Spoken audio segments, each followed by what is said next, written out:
हाँ जी, audio video clear है। Online में ऑडियो आ रहा है बेटा? नहीं लग रहा है आ रहा है।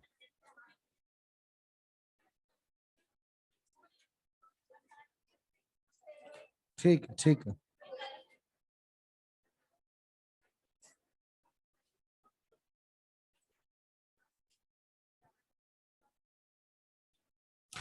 Very good morning to all of you. Start करें?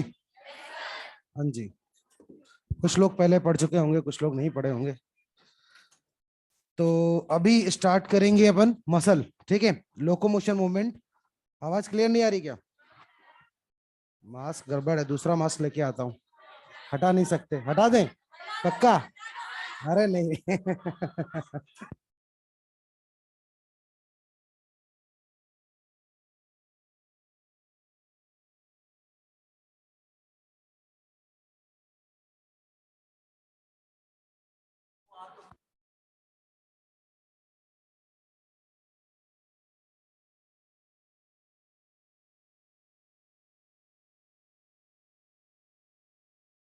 चलो अब बिना मास्क के ही पढ़ाना पड़ेगा।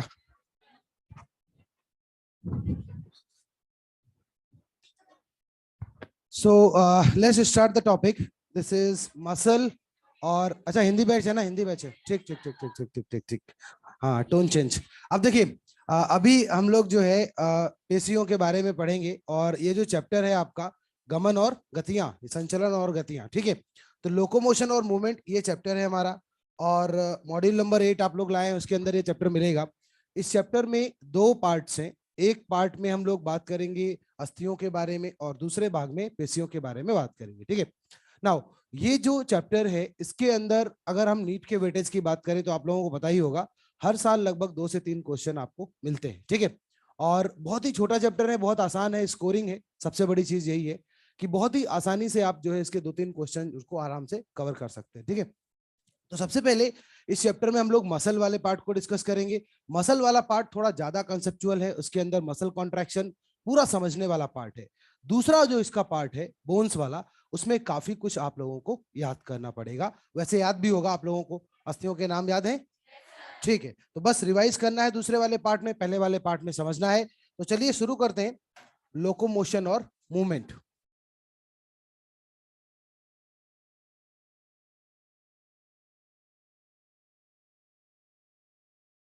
Locomotion and movement. अभी यहां पे अगर हम देखें तो दो चीजें हैं। एक होता है गमन, जिसके अंदर हम लोग क्या करते हैं, एक जगह से दूसरी जगह चल के जाते हैं, लोकोमोशन करते हैं। ठीक है, दूसरा होता है गतियां। अब गतियां जो है वो जरूरी नहीं है कि गमन में परिवर्तित हो। जैसे मान लो मैं एक जगह पे खड़ा हूं, अब मैं यहाँ पे कोई एक ऐसा मूवमेंट कर रहा हूं। ठीक है, तो क्या इसमें संचलन हो रहा है, क्या इसमें गमन हो रहा है? नहीं हो रहा है। ठीक है, केवल ये सिंपल एक गतियां है या गति है। ठीक है, लेकिन अगर हम एक जगह से दूसरी जगह चल के जाएंगे तो इसमें पूरी बॉडी एक जगह से दूसरी जगह विस्थापित हो जाएगी।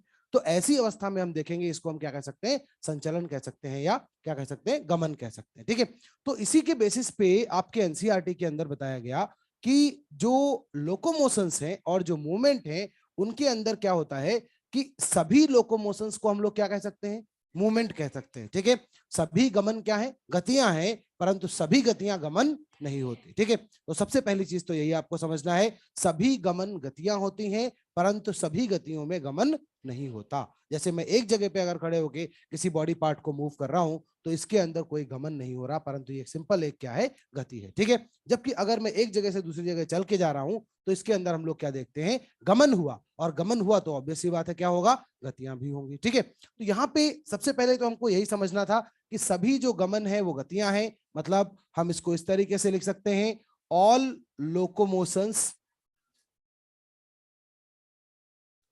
Are movement,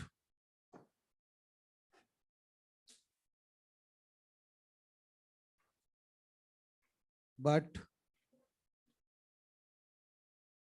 all movements are not locomotion। ठीक है, तो सभी गतियां गमन है, परंतु सभी गमन जो है, सभी गतियां गमन नहीं है, परंतु सभी जो गमन है उनके अंदर क्या होंगे, गतियां होंगी। तो ये तो एक बेसिक सी चीज हमें यहाँ पे पढ़नी थी। नाउ उसके बाद अगर हम देखें तो हमारे शरीर में पाई जाने वाली जो कोशिकाएं हैं उनमें कई तरीके की गतियां देखी जाती हैं। जैसे यहाँ पे अगर हम देखें तो सबसे पहले हम यहाँ पे गतियों के प्रकार देखते हैं। गतियों के प्रकार, टाइप्स ऑफ मूवमेंट। अब देखिए हमारे शरीर के अंदर जो पाई जाने वाली कोशिकाएं हैं उनमें प्रमुखता 3 तरीके की गतियां देखी जाती हैं। कौन कौन सी होंगी? सबसे पहले पहली जो है उसे हम लोग कहते हैं अमीबीय गतियां। क्या कहेंगे? अमीबीय गतियां। तो यहाँ पे अमीबीय गतियां पाई जाती हैं और ये जो अमीबीय गतियां होती हैं इसमें जो हमारे शरीर की कोशिकाएं हैं वो अमीबा के समान गति करती हैं। जैसे जब आपने अमीबा के बारे में पढ़ा तो आपने देखा वहां पे कूटपाद बनते हैं, सुडोपोडिया बनते हैं और वो कूटपाद की सहायता से एक स्थान से दूसरे स्थान तक मूव करके जाता है। तो यहाँ पे भी हमारे शरीर की वो कोशिकाएं जो कूटपाद की सहायता से गति करती हैं या अमीबा के सदृश गति करती हैं उनको हम लोग क्या बोलेंगे? अमीबीय गतियां। क्या बोलेंगे? अमीबीय गतियां। ठीक है, तो अब हमें यहाँ पे एग्जाम्पल याद करने हैं। एनसीईआरटी ने 2 एग्जाम्पल यहाँ पे लिखे हैं। एक एग्जाम्पल किसका है बताओ? मैक्रोफेज का। किसका हो जाएगा? मैक्रोफेज का। तो मैक्रोफेज इसका एक एग्जाम्पल हो जाएगा। जो हमारे महाभक्षकाणु होते हैं मैक्रोफेज, जिसके अंदर आप लोग पढ़ते हैं फैगोसाइटोसिस होता है, पढ़ा है आपने? तो जब कभी कोई मैक्रोफेज फैगोसाइटोसिस करती है या बैक्टीरिया को खा जाती है, इंगल्फ करती है, तो उस समय जो गति वो दर्शाती है वो गति कौन सी होती है? अमीबीय गति। कौन सी? अमीबीय गति या अमीबॉइड मूवमेंट। ठीक है, नाउ दूसरा अगर हम देखें तो यहाँ पे हम बात कर सकते हैं डब्ल्यूबीसी की। जो श्वेताणु होते हैं डब्ल्यूबीसी की यदि हम बात करें तो हमारे रुधिर में पाए जाने वाले ल्यूकोसाइट्स या डब्ल्यूबीसी, इनके अंदर भी ऐसी ही अमीबीय गतियां देखी जाती हैं। क्यों? क्योंकि आपने पढ़ा होगा यहाँ पे डब्ल्यूबीसी एक विशेष प्रकार की फिनोमिना दिखाते हैं जिसको हम कहते हैं डायापेटेसिस। पढ़ा है आपने? तो डायापेटेसिस के अंदर आपने क्या पढ़ा? डायापेटेसिस में क्या होता है कि जो डब्ल्यूबीसीज हैं वो जो रुधिर की वाहिकाएं हैं, जो कैपिलरीज हैं, उनसे पास होकर बाहर की ओर जहां पे इंफेक्शन हुआ है वहां तक आ जाते हैं। ठीक है, तो ये जो मूवमेंट हमने देखे यहाँ पे डब्ल्यूबीसी की, that is also example of amoeboid movement, अर्थात अमीबीय गतियों का एक उदाहरण ये होती है। ठीक है, नाउ दूसरा यहाँ पे अगर हम देखें तो सेकेंड टाइप ऑफ मूवमेंट जो देखने को मिलेगी वो होती है यहाँ पे पश्चिमाभि मूवमेंट, या हम क्या कह सकते हैं सिलेरी मूवमेंट। ठीक है, तो यहाँ पे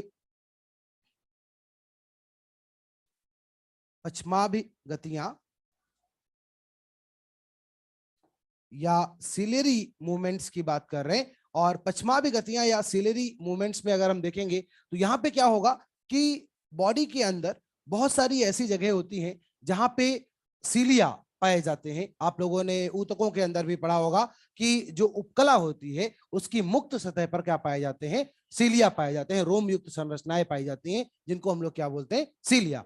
अब ये जो सीलिया है, जैसे आपने देखा होगा अक्सर जब अगर हम किसी स्तंभाकार उपकला की बात करें या घनाकार उपकला की बात करें तो उनकी मुक्त सतह पर आपको रोम युक्त संरचनाएं देखने को मिलती हैं और उन्हें क्या कहा जाता है? पश्चिमाभि या सीलिया कहा जाता है। अब ये जो सीलिया होते हैं ये जब भी कभी गति करते हैं तो ये चीजों को एक निश्चित दिशा में ले जाने का कार्य करते हैं। ऑलवेज रिमेंबर, जब भी कभी सीलिया के अंदर मूवमेंट होगा, सिलेरी मूवमेंट होगा, तो that will be a direction specific movement, like एक पर्टिकुलर दिशा में ही क्या होगा? मूवमेंट होगा। जैसे कुछ उदाहरण से समझते हैं। जैसे आपको पता है कि जो सीलिया है ये हमारे शरीर के खोखले अंगों में पाए जाते हैं, आपने एनसीईआरटी ने देखा। तो जैसे मान लो हम बात करते हैं हमारी श्वास नली में पाया गया, ट्रैकिया में पाया गया। ठीक है, अब ट्रैकिया में, ट्रैकिया की भीतरी दीवार पर पाए जाने वाले जो सीलिया है उनका कार्य क्या होगा? धूल के कणों को हमारे वायु कोशिकाओं तक जाने से रोकना, उनको बाहर की ओर निष्कासित करना, यही तो काम होता है।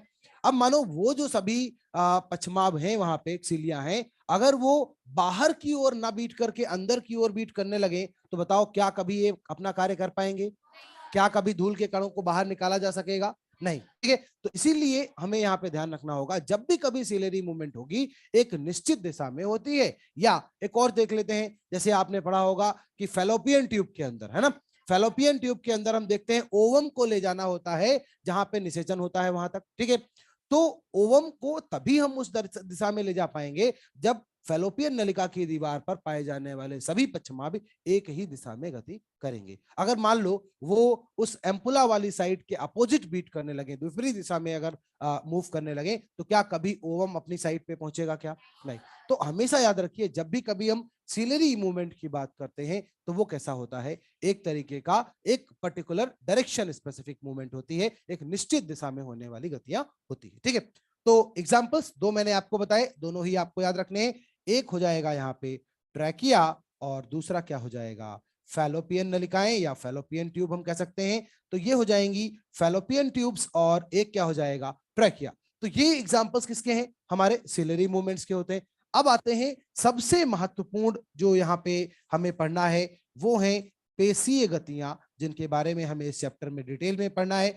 तो पेशीय गतियां या मस्कुलर मूवमेंट की हम बात कर रहे हैं। और पेशीय गतियों में यदि हम देखें तो यहाँ पे हमारे शरीर में बहुत सारी अलग अलग तरीके की पेशियां पाई जाती हैं, और उन पेशियों द्वारा होने वाली जो गतियां हैं उनको हम लोग क्या कहेंगे, पेशीय गतियां। अब देखिए, दो एग्जांपल्स एनसीईआरटी ने यहाँ पे लिखे हैं, तो पहले तो वो लिख लेते हैं। एक तो उन्होंने बताया कि हमारे जबड़े की पेशी की जो गति होती है उसकी कह सकते हैं तो जबड़े की गति या जॉ मूवमेंट की बात हम कर सकते हैं। ठीक है, तो हम जब बोल रहे हैं, हंस रहे हैं, तो हमारे जबड़े में क्या होता है, मूवमेंट होता है। ठीक है, अभी ये क्यों हो रहा है, क्योंकि हमारे जबड़े में पाई जाने वाली जो मसल्स होती है, मैसेस्टर मसल होती है, सबसे मजबूत मसल होती है, जब उसके अंदर मूवमेंट होता है तभी तो हमारे जबड़े मूव करते हैं। ठीक है, तो जबड़े की गति किसका एग्जाम्पल हो गया, पेशीय गति का। ऐसे ही हमारे जो लिम्स होते हैं, जो हाथ और पैर होते हैं, या हम कहें अग्रपाद और पश्चपाद हैं, उनके अंदर होने वाली गतियां, ये भी बताओ किसका एग्जाम्पल है, पेशीय गतियों का। ये इस तरीके से मैं ऐसे इसको मूव कर रहा हूं तो ये क्या हो गया, पेशीय गति, एक तरीके की पेशीय गति है। अगर मैं एक स्थान से दूसरे स्थान तक चल के जाऊंगा तो वो भी किसका एग्जाम्पल हो जाएगा, पेशीय गतियों का एग्जाम्पल हो जाएगा। तो दूसरा हम यहाँ पे लिख सकते हैं कि जो अग्र तथा पश्चपाद की गतियां, ठीक है, तो ये यहाँ पे एग्जाम्पल हो जाएंगे। हमारे फोर लिम्स और हाइंड लिम्स के जो मूवमेंट्स हैं, ये भी किसका एग्जाम्पल है, पेशीय गतियों का एग्जाम्पल है। और देखिए यहाँ पे, ये तो जो एनसीईआरटी ने लिखा वो था। अब आप लोगों ने और भी फिजियोलॉजी के अंदर बहुत सारी पेशीय गतियों के बारे में सुना होगा, एक एक करके उनको याद करते हैं। जैसे याद करो, आपने क्रमाकुंचन गतियों के बारे में पढ़ा, कहां पाई जाती है, हमारे आहार नाल में पाई जाने वाली गतियों को क्या बोलेंगे, क्रमाकुंचन गतियां। ठीक है, अब इसमें क्या होगा, ये जो क्रमाकुंचन गतियां होती हैं, इसमें हम देखते हैं कि हमारी जो आहार नाल है वहां पे चिकनी पेशियां पाई जाती हैं, और उनके अंदर जो स्मूथ मसल्स पाई जाती हैं, उनके अंदर जब मूवमेंट होता है तो आहार नाल में क्रमाकुंचन गतियां देखी जाती हैं। तो वो भी किसका एग्जाम्पल हो गया, पेशीय गतियों का एग्जाम्पल। ऐसे ही अगर हम अपने हृदय की बात करें तो हमारे हृदय में सिस्टोल और डायस्टोल जो पाया जाता है वो भी कैसा है, एक तरीके का पेशीय मूवमेंट है, क्योंकि हमारे हृदय की दीवार में कौन सी पेशियां पाई जाएंगी, हृदय पेशियां या कार्डियक मसल्स पाई जाएंगी, और उन कार्डियक मसल्स के अंदर जो मूवमेंट होगा वो भी किसका एग्जाम्पल हो जाएगा। ठीक है, तो चाहे हम बात करें अपने हाथ पैरों की पेशियों की, या जबड़े की पेशियों की बात करें, या हम लोग अपने आंत्र के अंदर पाई जाने वाली जो अरेखित पेशियां हैं उनकी बात करें, या हम और किसकी बात कर सकते हैं, हृदय की रेखित पेशियों की बात करें, इन सभी के अंदर पाया जाने वाला जो मूवमेंट होता है ये किसका एग्जाम्पल हो जाएगा, पेशीय गतियों का उदाहरण हो जाएगा। ठीक है, तो इस प्रकार आपको बताया गया कि हमारे बॉडी के अंदर तीन प्रकार की गतियां पाई जाएंगी। कौन कौन सी गतियां होती हैं, अमीबीय गतियां, पश्चिमाभ गतियां, और कौन सी हो गई, पेशीय गतियां। क्लियर है यहां तक? ठीक है, अब चलो आगे बढ़ते हैं। ये तो हमने पढ़ा कितने प्रकार की गतियां होती हैं। अब हमें इस चैप्टर में डिटेल में पेशीय गतियों के बारे में पढ़ना है, पेशियों के बारे में पढ़ना है, उनके संकुचन की क्रियाविधि के बारे में पढ़ना है। ठीक है, तो सबसे पहले बिल्कुल बेसिक से स्टार्ट करते हैं, कुछ पेशियों के बारे में पढ़ते हैं।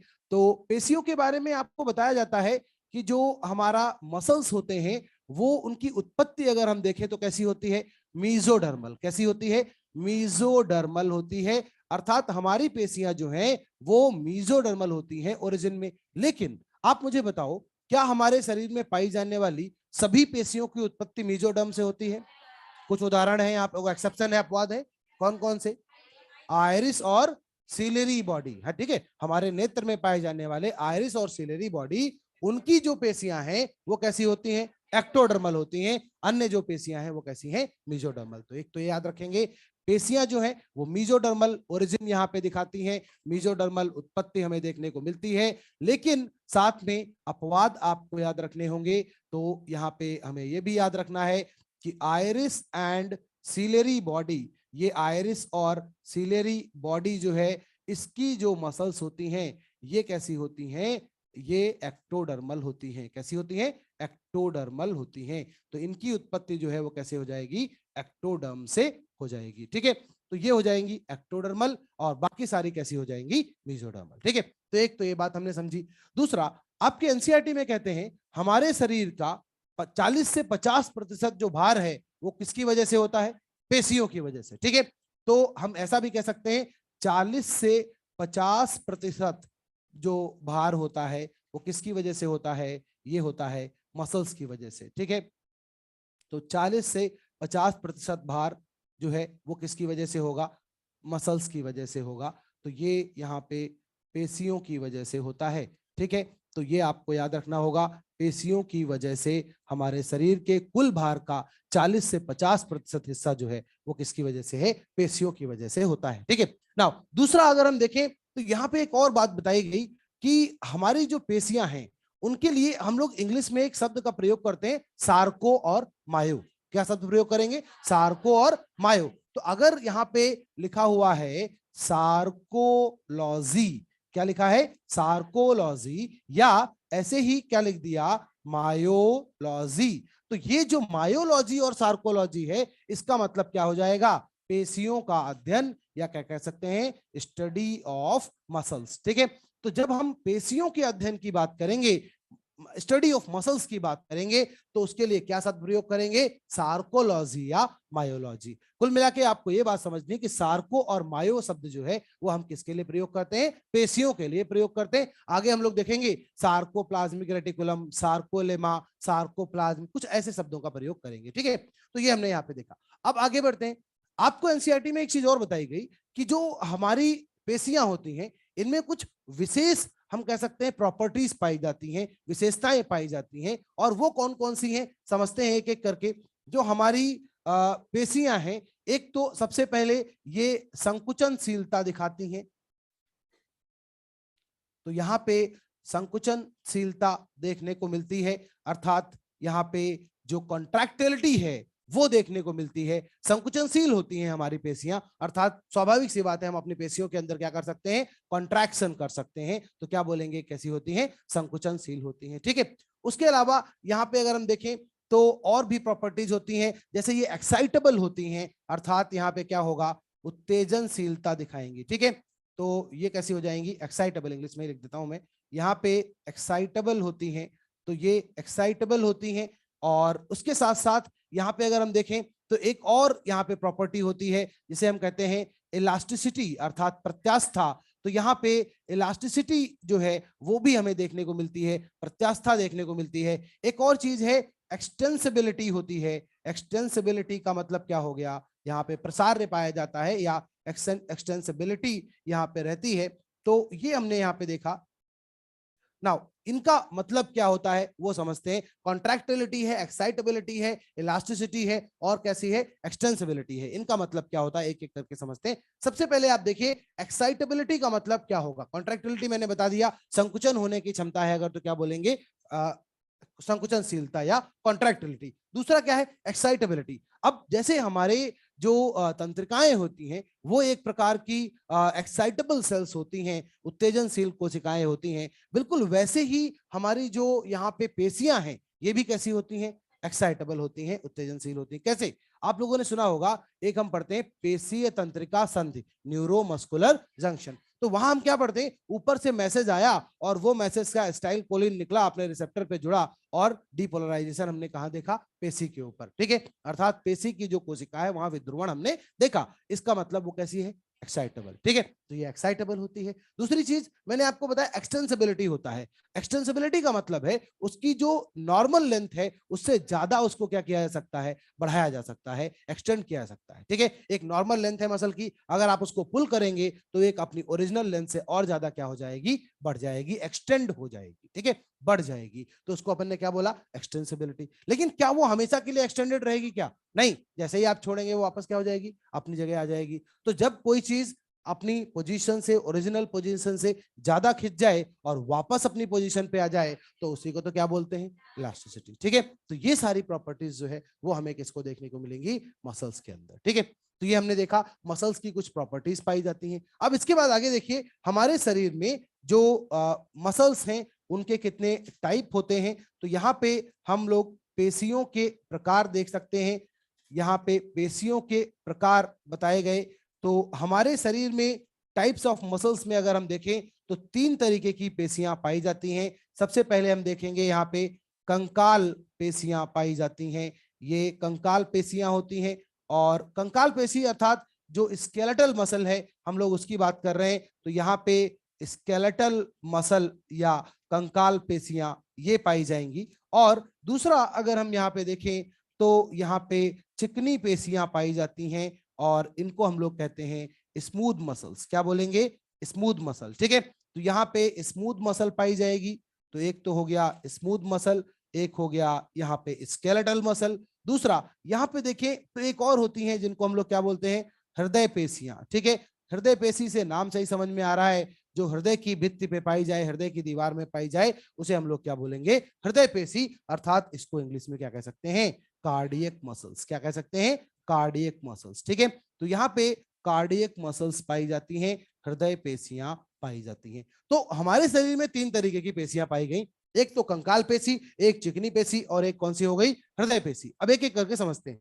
सबसे पहले जो कंकाल पेशियां होती हैं ये कहां पाई जाती हैं, नाम से ही समझ में आ रहा है, हमारे कंकाल से जुड़ी हुई जो पेशियां हैं उनको क्या बोलेंगे, कंकाल पेशियां। अर्थात हमारी अस्थियों से जुड़ी हुई जो पेशियां होती हैं उन्हें क्या कहा जाता है, कंकाल पेशियां कहा जाता है। अब हमारे सिलेबस में कंकाल पेशियां ही विस्तृत रूप में है, हम इन्हीं के बारे में डिटेल में पढ़ने की कोशिश करेंगे। हम देखेंगे इनके जो इंटरनल स्ट्रक्चर है, इनकी आंतरिक संरचना वो किस प्रकार से होती है। साथ में हम इसी के अंदर आगे देखेंगे कि इनका जो कॉन्ट्रैक्शन का मैकेनिज्म है, जो पेशी संकुचन की क्रियाविधि है, उसको डिटेल में समझेंगे। ठीक है, बाकी की जो यहाँ पे मसल्स हैं, लाइक चिकनी पेशियां हैं, हृदय पेशियां हैं, इनके बारे में हम लोगों को केवल बेसिक नॉलेज रखनी है कि ये क्या होती हैं, इनकी संरचनाओं के बारे में कुछ चीजें पढ़नी है, लेकिन इनका जो कॉन्ट्रैक्शन है वो हमारे सिलेबस में नहीं है। ठीक है, तो इसलिए मेनली हमारा जो फोकस रहेगा वो किसके ऊपर रहेगा, कंकाल पेशियां या स्केलेटल मसल्स के ऊपर रहेगा। तो कंकाल पेशियां, स्केलेटल मसल्स जो है वो हमारे skeletal components of the body के साथ ये अटैच्ड रहती हैं। अर्थात जो हमारे कंकालीय लाइक पार्ट्स हैं, जैसे कार्टिलेज की बात करें, बोन की बात करें, उनसे जुड़ी हुई जो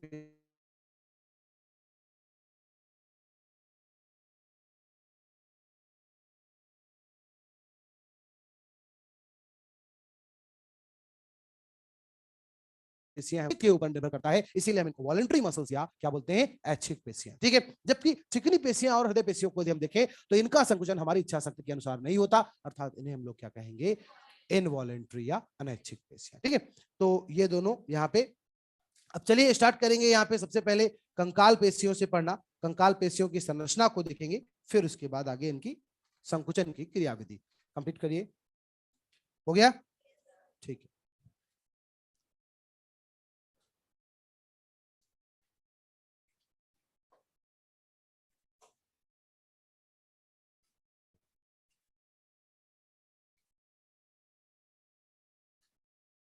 ये ऐसा हिंदी इंग्लिश चल जाएगा ना, थोड़ा बहुत।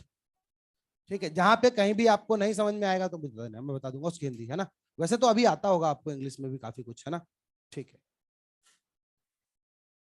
हाँ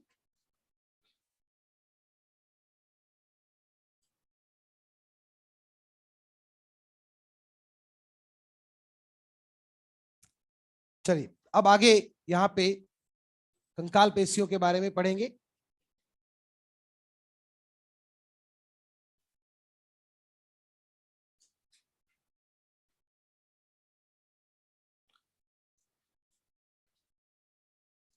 तो कंकाल पेशियां या स्केलेटल मसल्स, अगर यहाँ पे हम इसके संरचना को देखें तो सबसे पहले यहाँ पे मैं एक मसल फाइबर या एक पेशी तंतु की संरचना आपको दिखा रहा हूँ। ये कंकाल पेशी तंतु है, और इसमें यहाँ पे हमको कुछ इस प्रकार की धारियां देखने को मिलती हैं। अर्थात ये पेशियां जो होती हैं वो कैसी होती हैं, रेखित होती हैं। कैसी होती हैं ये, रेखित पेशियां होती हैं। तो यहाँ पे धारियां पाई जाती हैं, इसीलिए हम इनको कहते हैं कि ये कैसी होती हैं, रेखित पेशी होती है। ठीक है, अर्थात स्ट्राइटेड मसल इसको इंग्लिश में कहा जाता है, रेखित पेशी ये होती है। ठीक है, नाउ यहाँ पे अगर हम देखें तो ये कंकाल पेशियों के बारे में मैंने आपको बताया कि ये ऐच्छिक होती हैं, रेखित होती हैं और हमारे स्केलेटल कंपोनेंट्स के साथ लाइक बोन्स के साथ ये क्या होती हैं, अटैच्ड होती है। ठीक है, तो यहाँ पे सबसे पहले इसके स्ट्रक्चर को देखेंगे। यहाँ पे मान लीजिए कि ये हमारे पास ह्यूमरस बोन है और उसके नीचे ये हमारा लोअर जॉ का रेडियस अल्ना है। एक यहाँ पे जो अपर आर्म है और लोअर आर्म है उसका स्ट्रक्चर ड्रॉ किया। और आपको पता है यहां से यदि हम देखें तो यहां से एक यहाँ पे बाइसेप्स की पेशी पाई जाती है। ये बाइसेप्स मसल यहाँ पे है और ये कुछ इस तरीके से होती है। ठीक है, ये बाइसेप्स मसल है। अब एक चीज और समझिए, पहले हम इसकी संरचना को डिटेल में समझें उससे पहले एक समझिए, जो एक पेशी होती है उसका एक भाग ओरिजिन होता है और एक भाग इंसर्शन होता है। ठीक है, अब ओरिजिन कौन सा भाग होता है, वो भाग जो बोन मूव नहीं करती, लाइक जो फिक्स होती है उसको क्या बोलेंगे, ओरिजिन। और जो मूवेबल पार्ट होता है उसको क्या बोलेंगे, इंसर्शन। तो यहाँ पे अगर हम देखें तो ऊपर वाला हिस्सा जो है वो क्या होगा, ओरिजिन, और ये वाला हिस्सा क्या हो जाएगा, इंसर्शन। बात समझ में? जैसे इस तरीके से अगर हम इसको मूव कर रहे हैं तो ये पेशी जब मूव हुई तो इसकी वजह से कौन सी अस्थि में यहाँ पे मूवमेंट आया, नीचे वाली में। तो अर्थात इस पेशी का ये हिस्सा जो इस चलायमान अस्थि के साथ जुड़ा हुआ था इसको हम लोग क्या कहेंगे, इंसर्शन। और जो फिक्स एंड के साथ जुड़ा हुआ था इसको अपन ने क्या बोला, ओरिजिन। ठीक है, तो एक पेशी का ओरिजिन और इंसर्शन आपको क्लियर हो गया। अब आगे देखिए, यहाँ पे ये बाइसेप्स की मसल है और इस बाइसेप्स की मसल को हमने इस तरीके से यहाँ से काट लिया और अब हम इसके ट्रांसवर्स सेक्शन की बात करते हैं, अनुप्रस्थ काट की बात करेंगे और यही स्ट्रक्चर मैं यहाँ पे आपको दिखाने वाला हूं। तो देखिए, ये हमने यहाँ पे मान लिया एक ट्रांसवर्स सेक्शन है इस बाइसेप्स की मसल का। This is TS of skeletal muscle. ये एक कंकाल पेशी का ट्रांसवर्स सेक्शन है। नाउ इसके अंदर अगर हम देखें तो यहाँ पे इस टीएस के अंदर हम क्या देखते हैं, ये पूरी पेशी। ठीक है, अब इस पेशी के अंदर हम पाएंगे कि बहुत सारे पेशी तंतुओं के बंडल यहाँ पे हमें देखने को मिलेंगे। इसकी आंतरिक संरचना को यदि हम देखें तो हम ये पाएंगे कि हमारी जो पेशी है वो बहुत सारे पेशी तंतुओं के बंडलों से मिलके बनी होती है। ठीक है, तो ये हो गए बहुत सारे पेशी तंतुओं के बंडल। अब आप ऑब्वियस बात है, अगर मैंने बोला पेशी तंतु का बंडल तो उस बंडल में क्या होगा, पेशी तंतु पाए जाएंगे। ठीक है, तो यहाँ पे देखिए इनके भीतर यदि हम देखें तो यहाँ पे हमें बहुत सारे क्या मिलते हैं, पेशी तंतु मिलते हैं, अर्थात मसल फाइबर मिलते हैं। ठीक है, तो ये हो गए पेशी तंतु जिनको हमने इंग्लिश में बोला मसल फाइबर, और ये मसल फाइबर के बंडल्स हो गए। ठीक है, नाउ अब देखिए ये जो पेशी तंतु हैं, इन पेशी तंतुओं के अंदर भी कुछ संरचनाएं होती हैं, इन्हें कहा जाता है पेशी तंतुक। क्या कहते हैं, पेशी तंतुक, या इंग्लिश में याद रखिए ज्यादा आसान है, मायोफिलामेंट। क्या बोलेंगे, मायोफिलामेंट। ठीक है, तो ये इनके अंदर पेशी तंतुक या मायोफिलामेंट यहाँ पे पाए जाएंगे। तो पूरे स्ट्रक्चर को अगर हम समझें तो सबसे पहले मैंने आपको क्या बताया, सबसे पहले मसल है, मसल के अंदर bundle of muscle fibre, bundle of muscle fibre के अंदर इंडिविजुअल मसल फाइबर, और इंडिविजुअल मसल फाइबर के अंदर क्या है, मायोफिलामेंट। ठीक है, सबसे पहले पेशी, पेशी के अंदर पेशी तंतुओं के समूह जिनको हमने बंडल बोला, उनके अंदर पेशी तंतु, और पेशी तंतुओं के अंदर पेशी तंतुक या मायोफिलामेंट्स पाए जाएंगे। ठीक है, तो अब यहाँ पे ये तो स्ट्रक्चर हो गया। अब इसको अगर हम यहाँ पे इनकी कवरिंग्स की बात करें तो सबसे पहले आप समझिए, पूरी जो पेशी होती है इसकी कवरिंग को हम लोग कहते हैं एपीमाइसियम। क्या कहेंगे, एपीमाइसियम। ठीक है, तो एक कवरिंग होती है एपीमाइसियम, पेशी की जो कवरिंग होती है उसको क्या बोलते हैं हम, एपीमाइसियम। ठीक है, फिर आप देखिए यहाँ पे ये बंडल है, ये मसल फाइबर का बंडल है, और बंडल की कवरिंग को यदि हम देखें तो इसे क्या कहा जाएगा, पेरीमाइसियम। क्या बोलेंगे, पेरीमाइसियम। तो यहाँ पे मैं लिख देता हूं, this is covering of muscle. पूरी पेशी की कवरिंग है, मसल की कवरिंग है, तो क्या बोला, एपीमाइसियम। दूसरा, मसल फाइबर के बंडल की कवरिंग है, तो this is covering of muscle fibre bundle, या यहां पे हम इसी बंडल को एक और नाम देते हैं, दैट इज फैसिकल। क्या बोलेंगे, फैसिकल। ठीक है, तो यहां पे ये जो बंडल है इसी को नाम दिया जाता है फैसिकुलस। क्या नाम देंगे, फैसिकुलस। ठीक है, तो ये है फैसिकुलस, या बहुत सारे हैं तो हम कहेंगे क्या है, फैसिकुलाई। ठीक है, बहुत सारे हो जाएंगे तो क्या बोलेंगे, फैसिकुलाई। सिंगल है तो क्या बोलेंगे, फैसिकुलस। ठीक है, तो ये फैसिकुलस है, मसल फाइबर का बंडल है, इसकी कवरिंग को हमने क्या बोला, पेरीमाइसियम। ठीक है, अब देखिए इसके अंदर क्या था, ये मसल फाइबर था। तो अगर हम इंडिविजुअल एक मसल फाइबर की बात करें, इसकी कवरिंग की बात करें, तो इसे क्या कहेंगे, एंडोमाइसियम। क्या कहेंगे, एंडोमाइसियम। तो एंडोमाइसियम जो होता है ये क्या है, कवरिंग ऑफ मसल फाइबर। ठीक है, तो इंडिविजुअल पेशी तंतु की जो कवरिंग होती है, आवरण होता है, उसको हम लोग क्या बोलेंगे यहाँ पे, एंडोमाइसियम। क्या बोलेंगे, एंडोमाइसियम। तो तीनों यहाँ पे आपको जो ये आवरण है ये आपको समझ में आने चाहिए। पूरी पेशी का आवरण होगा तो क्या हो जाएगा, एपिमाइसियम। पेशी तंतुओं के बंडल का, समूह का जो आवरण है उसे क्या कहेंगे, पेरीमाइसियम। और इकलौते पेशी तंतु का आवरण क्या कहलाएगा, एंडोमाइसियम कहलाएगा। ठीक है, तो ये तो हमने ये समझा। अब देखिए इस संरचना को और विस्तृत रूप में समझने के लिए मैं इसमें से एक एक चीज को बाहर निकालता हूं। बाहर मतलब इधर नहीं, इधर निकालूंगा। ठीक है, देखिए यहाँ पे ये इस तरीके से मैंने यहां से इसको बाहर निकाला। ठीक है, तो ये क्या हो गया हमारे पास, बंडल ऑफ मसल फाइबर। क्या निकाल लिया, बंडल ऑफ मसल फाइबर। तो एक हमने यहाँ पे मसल में से क्या निकाला, this is bundle of muscle fibre, और इसी को बोलो क्या बोला था हमने, फैसिकुलस। क्या बोला था, फैसिकुलस। तो एक फैसिकुलस या पेशी तंतु समूह जो है वो हमने यहां से क्या कर लिया, बाहर निकाल लिया। ठीक है, अब देखिए क्योंकि ये पेशी तंतुओं का समूह है तो स्वाभाविक सी बात है इसके भीतर क्या होंगे, बहुत सारे पेशी तंतु होंगे। तो हमने एक तो पहले समूह निकाला, उस समूह में से एक और क्या खींच लिया, पेशी तंतु निकाल लिया। इमेजिन करिए। ठीक है, तो ये हमने पूरा मसल था, एक यहां से बंडल निकाला और अब उस बंडल में से क्या निकाल लिया, एक पेशी तंतु निकाल लिया, मसल फाइबर निकाल लिया। तो ये हमारे पास आ गया मसल फाइबर। ये हमने यहां से निकाल लिया मसल फाइबर। अब देखिए ये है मसल फाइबर या पेशी तंतु जो मैंने इस बंडल में से निकाल लिया। अब मैंने आगे आपको क्या बताया था, बंडल के अंदर क्या है, मसल फाइबर, और मसल फाइबर के अंदर क्या है, मायोफाइब्रिन। ठीक है, मायोफाइब्रिन। ठीक है, तो यहां पे हमने देखा इसके अंदर से हमने एक और संरचना को बाहर निकाला और इस संरचना को नाम दिया मायोफाइब्रिल। क्या बोलेंगे, मायोफाइब्रिल। तो ये हो गई मायोफाइब्रिल। इस तरीके से हमने इसको बाहर निकाल लिया। ठीक है, तो ये हमने यहाँ पे देखा, दिस इज मायोफाइब्रिल। ये संरचना जो यहां से बाहर निकाली गई इसको कहा गया मायोफाइब्रिल। This is myofibril. तो ये हमने यहां देखा, हिंदी में कहेंगे पेशी तंतुक। क्या बोलेंगे, यहां पे कंफ्यूजन हो जाता है, मैं लिख देता हूं हिंदी भी, पेशी तंतुक। तो ये हो जाता है पेशी तंतुक और ये क्या हो जाएगा, पेशी तंतु। ये हो जाएगा पेशी तंतु। ठीक है, तो ये यहाँ पे पेशी तंतु है और ये क्या हो जाएगा, पेशी तंतु। ठीक है, तो मसल फाइबर और मायोफाइब्रिल इस तरीके से हमने निकाल लिया। अब देखिए यहाँ पे सारी स्ट्रक्चर को हमने खोल दिया, हमने मसल को देखा, मसल के अंदर बंडल ऑफ मसल फाइबर को देखा, हमने उसके अंदर मसल फाइबर को देखा, मसल फाइबर के अंदर मायोफाइब्रिल को देखा। ये सारी बातें ठीक है। फिर आप ये सोचेंगे कि सर अभी अभी तो आपने बताया था कि मसल एक तरीके का ऊतक होता है, पढ़ा है ना भाई, हमने क्या पढ़ा था, मसल जो है एक तरीके का क्या होता है, ऊतक होता है। और अगर ऊतक है तो ऊतक की परिभाषा में हमने पढ़ा था, ऊतक कोशिकाओं का क्या होता है, समूह होता है। वेयर आर द कोशिकाएं, कहाँ है, सोचिए। आपके सामने पूरा संरचना मैंने खोल के रख दी, अब आप मुझे बताइए कोशिकाएं कहाँ है इसके अंदर, किसे कहेंगे कोशिकाएं, अलग अलग आंसर आ रहे। मायोफाइब्रिल को कहेंगे, सबसे छोटा वही दिख रहा है तो क्या बोलेंगे, मायोफाइब्रिल को, लेकिन गलत है ये आंसर। ठीक है, सही नहीं है। इसके अंदर मसल के अंदर मसल फाइबर को क्या बोलते हैं, मसल सेल।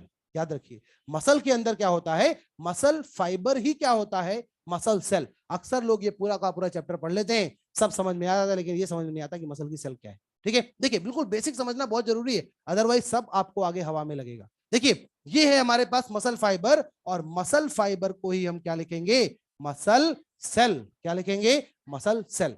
अब थोड़ा बहुत अभी आपको नहीं आ रहा होगा कि मसल सेल है तो फिर मायोफाइब्रिल क्या है। देखिए इसी एक सेल को यहां पे मैं बाहर निकालता हूं और क्लियर करते हैं इसको। ये मान लीजिए मसल सेल है, ठीक है, सेल है, ये इस तरीके की मसल सेल हो गई। अभी सेल जरूरी थोड़ी गोल हो, ये सिलेंड्रिकल सेल है। ठीक है, सेल का आकार तो कुछ भी हो सकता है, तो ये कैसी है, एक सिलेंड्रिकल सेल है। ठीक है, एक बेलनाकार कोशिका है ये, और इसको अपन ने क्या बोला, मसल सेल।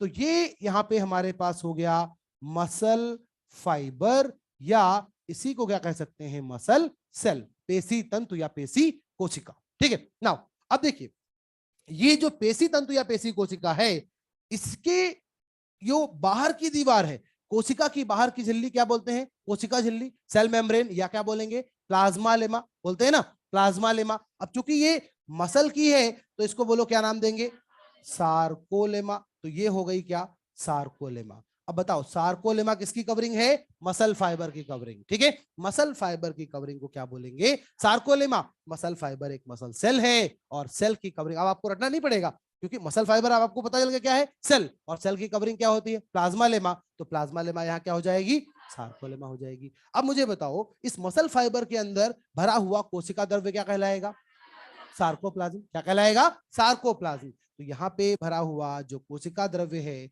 ये कहलाएगा सार्कोप्लाज्म। क्या बोलेंगे, सार्कोप्लाज्म हो गया। ठीक है, कोशिका द्रव्य बन गया सार्कोप्लाज्म और प्लाज्मा लेमा क्या बन गई, सार्कोलेमा बन गई। ठीक है, यहां तक तो बात सब समझ में आ गई, मसल फाइबर हो गया, मसल सेल हो गया। अब एक डाउट ये है कि वेयर आर मायोफाइब्रिल्स।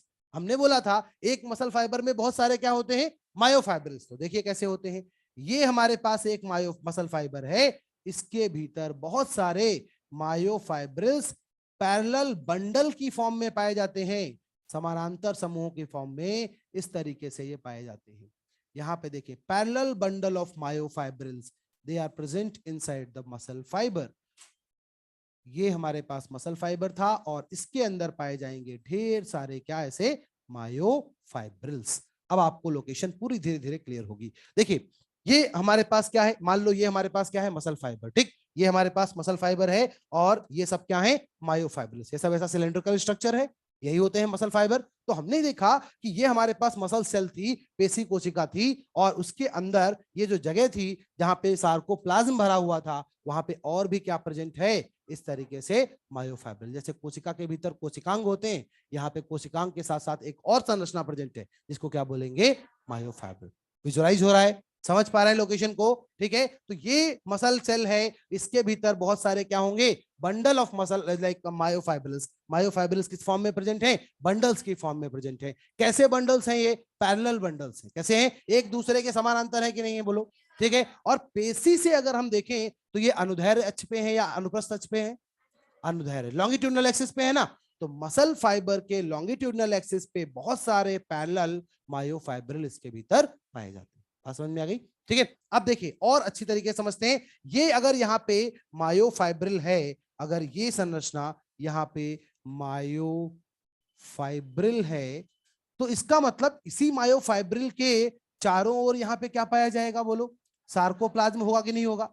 इसका मतलब अब हम ऐसा भी कह सकते हैं कि हमारे जो मायोफाइब्रिल्स होते हैं उनके चारों ओर क्या पाया जाता है, सार्कोप्लाज्म। क्या पाया जाता है, सार्कोप्लाज्म पाया जाता है। तो ये है यहाँ पे हमारे पास सार्कोप्लाज्म। क्या हो जाएगा, सार्कोप्लाज्म। तो ये हमारे पास हो गया सार्कोप्लाज्म। इस तरीके से हमने देखा मायोफाइब्रिल्स के चारों ओर क्या होगा, सार्कोप्लाज्म। अब कोशिका है तो बाकी के कोशिकांग भी पाए जाएंगे, अर्थात इसी सार्कोप्लाज्म में जगह जगह पे हमको एंडोप्लाज्मिक रेटिकुलम, गोल्जी बॉडी, सार्कोसोम, सार्कोसोम को यहाँ माइटोकॉन्ड्रिया कहेंगे, माइटोकॉन्ड्रिया का नाम क्या हो जाएगा, सार्कोसोम। तो वो सारी चीजें इसी में तो पाई जाएंगी, इसी कोशिका के भीतर पाई जाएंगी। ठीक है, तो ये जो हमारे मायोफाइब्रिल्स हैं, इन्हीं के चारों ओर क्या होगा, हमारा सार्कोप्लाज्म, और इन्हीं के चारों ओर बाकी के कोशिकांग भी पाए जाएंगे। बात समझ में आ गई इतनी। अब एक डाउट और हो सकता है यहाँ, वो ये कि आप कहेंगे सर मसल फाइबर की कवरिंग तो आपने क्या लिखवाई थी, एंडोमाइसियम, और यहां आपने कहा कि ये क्या हो गया, सार्कोलेमा। सो इसका क्या ये कनेक्शन है, सार्कोलेमा और एंडोमाइसियम क्या एक ही होते हैं या अलग अलग होते हैं, अलग अलग होते हैं तो कहां होते हैं, कोई बताएगा। हाँ बिल्कुल है, एंडोमाइसियम कनेक्टिव टिश्यू की लेयर है, पेरीमाइसियम भी कनेक्टिव टिश्यू की लेयर है, और ऐसे तो एपीमाइसियम भी कनेक्टिव टिश्यू की लेयर है। लेकिन एपीमाइसियम किसका बना था, बोलो, व्हाइट फाइब्रस कनेक्टिव टिश्यू का। ठीक है, व्हाइट फाइब्रस कनेक्टिव टिश्यू का क्यों बना था, कॉन्सेप्चुअली याद रखो। व्हाइट फाइबर मतलब क्या, कोलेजन फाइबर, कोलेजन फाइबर मतलब मजबूत फाइबर। और अगर किसी पेशी का बाह्य आवरण बनाना है तो स्वाभाविक सी बात है हमें क्या चाहिए, मजबूती चाहिए। ठीक है, तो ये बना किसका होता है, हमारे व्हाइट फाइब्रस कनेक्टिव टिश्यू का। यहाँ की जगह एरियोलर कनेक्टिव टिश्यू पाया जाएगा, क्योंकि एरियोलर कनेक्टिव टिश्यू वायवीय ऊतक जो था उसको हमने पैकिंग टिश्यू भी तो बोला था। ठीक है, तो यहाँ पैकिंग ही तो कर रहा है, एक पेशी के भीतर पेशी बंडल और पेशी की जो तंतु हैं उनको क्या कर रहा है, पैक कर रहा है आपस में। ठीक है, तो ये हमने यहाँ पे देखा। चलिए वो सारी बातें तो ठीक है, अभी मुझे इस क्वेश्चन का आंसर दीजिए, सार्कोलेमा और एंडोमाइसियम का क्या करें। देखो यहाँ पे आंसर लिखा हुआ है, थोड़ा सा समझो क्या लिखा है, endomysium is covering of muscle fibre. क्या लिखा है, कवरिंग ऑफ मसल फाइबर। अब मुझे बताओ, अगर एक सेल है तो जो प्लाज्मा लेमा होती है, क्या वो उस सेल का भाग नहीं होता है, क्या होता है ना। तो ये तो पूरी सेल ही हो गई ना, ये तो पूरा मसल फाइबर ही होगा, इसकी कवरिंग मतलब इसके ऊपर होगा। स्वाभाविक सी बात है, अगर मैंने बोला इस पेन के कवरिंग, तो इसका मतलब कुछ मैं इसके ऊपर लगाऊंगा वही तो पेन की कवरिंग होगी। इस प्लास्टिक को पेन की कवरिंग थोड़ी बोल सकता हूं, ये तो इसी का भाग है। बात समझ गए। That means sarcolemma is a part of muscle fibre while it is covered with another cover that is endomysium. ठीक है, तो यहां पे अगर हम देखेंगे तो इसके ऊपर ये क्या पाया जाएगा, एंडोमाइसियम। ठीक है, तो ये बेसिक कॉन्सेप्ट्स हैं, इनको बिल्कुल क्लियर करते हुए चलेंगे। ये हमारे पास यहां पाया जाता है एंडोमाइसियम। क्या हो जाएगा, एंडोमाइसियम। ठीक है, तो ये एंडोमाइसियम, ऐसे ही यहाँ पे भी एरियोलर कनेक्टिव टिश्यू एंडोमाइसियम पाया जाएगा। ठीक है, तो अब आपको ये क्लियर हो गया मसल फाइबर क्या होता है, मसल फाइबर में कैसे मायोफाइब्रिल पाए जाते हैं, ये बात आपको समझ में आ गई। साथ में हमने ये समझा कि सार्कोलेमा और एंडोमाइसियम क्या होते हैं, कहां पाए जाते हैं। ठीक है, तो ये एक बेसिक स्ट्रक्चर हमने देखा। अब देखिए इसी को थोड़ा और डिटेल में हम लोग समझने की कोशिश करेंगे। आगे का स्ट्रक्चर थोड़ा सा कॉम्प्लेक्स है, बट धैर्य रखिए, सब समझ में आएगा। देखिए मायोफाइब्रिल की बात कर रहे हैं, ठीक है, अभी लिखना विखना सब बंद। इधर देखिए, ये है हमारे पास मायोफाइब्रिल। जब इस तरीके से साइंटिस्ट ने देखा, मान लो कि उन्होंने एक सबसे पहले जब एक मसल देखी होगी तो उन्होंने इंटरनल स्ट्रक्चर देखा होगा, इंटरनल स्ट्रक्चर देखा तो ये बंडल बंडल मिला, तो उन्होंने एक एक डाइसेक्ट करके देखा।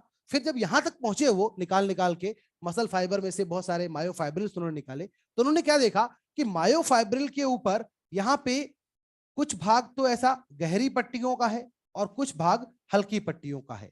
लाइक डार्क बैंड कहीं दिख रहा है और कहीं क्या दिख रहा है, लाइट बैंड दिख रहा है। अब इसको देख के तो साइंटिस्ट एकदम बोरा गए, उनको लगा अब ये क्या है, यहां तक तो वो निकाल के लाए, अब ये क्या है, कहीं पे हल्का है कहीं गहरा है, आखिर ऐसा क्या है। तो इसके लिए उन्होंने क्या किया, उन्होंने बोला ऐसे काम नहीं चलेगा, एक इसका छोटा सा हिस्सा लेते हैं और उसको और डिटेल में माइक्रोस्कोप के अंदर देखते हैं, तभी राज खुलेगा। ठीक है, तो हमने क्या किया, इस मायोफाइब्रिल का एक छोटा सा हिस्सा यहां ले लिया, छोटा सा हिस्सा बड़ा करके लाइक माइक्रोस्कोप के अंदर। तो जब इस तरीके का स्ट्रक्चर यहां पे देखा गया, तो यहां भी क्या हुआ, यहां भी देखा गया कि ये ऐसा एक डार्क बैंड बन रहा था और फिर थोड़ी दूर के बाद ऐसा एक डार्क बैंड बन रहा था, और लंबा यहां पे ले लेते हैं इसको, यहां पे भी क्या बन रहा था, डार्क बैंड बन रहा था, और यहाँ पे फिर से आगे डार्क बैंड बन रहा था, बीच बीच में क्या था, लाइट बैंड पाया गया था। ठीक है, ऐसा कुछ यहाँ पे दिखा उनको। तो अभी भी चीजें क्लियर नहीं हुई पूरी तरीके से, अभी भी वही था कि कहीं तो डार्क बैंड है कहीं लाइट बैंड है, लेकिन और क्लियर दिख गया कि पूरे मायोफाइब्रिल पे, अगर हम पूरे मायोफाइब्रिल पे देखेंगे तो सब जगह यही हमको दिखेगा, एक पैटर्न बनता हुआ नजर आएगा, एक लाइट फिर डार्क फिर लाइट फिर डार्क। ठीक है, एक और चीज यहाँ पे देखी, जो लाइट वाली भाग था, जो हल्की पट्टी यहाँ पे आपको दिख रही है, इसके बीच में एक रेखा दिखी उनको, एक लाइन दिखी, और ये जो लाइन थी इसको क्या कहा गया, जेड लाइन। क्या कहा गया, जेड लाइन कहा गया। तो ये हो गई जेड लाइन।